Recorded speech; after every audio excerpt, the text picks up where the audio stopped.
अस्सलाम वालेकुम dear parents, कैसे हैं आप? उम्मीद करती हूँ बिल्कुल खैरियत से होंगे। आपके बच्चे ने आज क्लास में वाहिद और जमा की पहचान की है।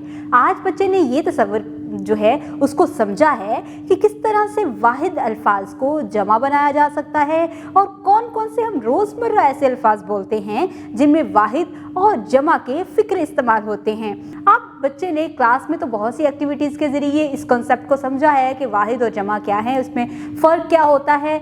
इसके बाद अब बच्चे ने क्लास में जो उसको होमवर्क दिया गया है उसको आपने देखना है, उसकी डायरी चेक करें, उसमें जो इंस्ट्रक्शंस दी गई हैं उसको गौर से देखें और फिर अपनी निगरानी में बच्चों को होमवर्क मुकम्मल करवाएं।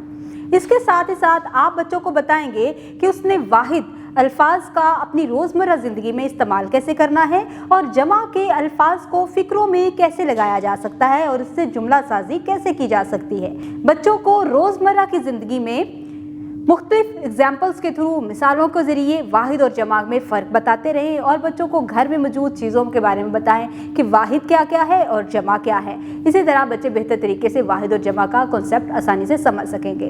उम्मीद करती हूँ आपने आज की इस वीडियो से बहुत कुछ सीखा होगा। मज़ीद सीखने के लिए हमारे साथ रहिएगा। मिलते हैं अगली वीडियो में, तब तक के लिए खुदा हाफिज़।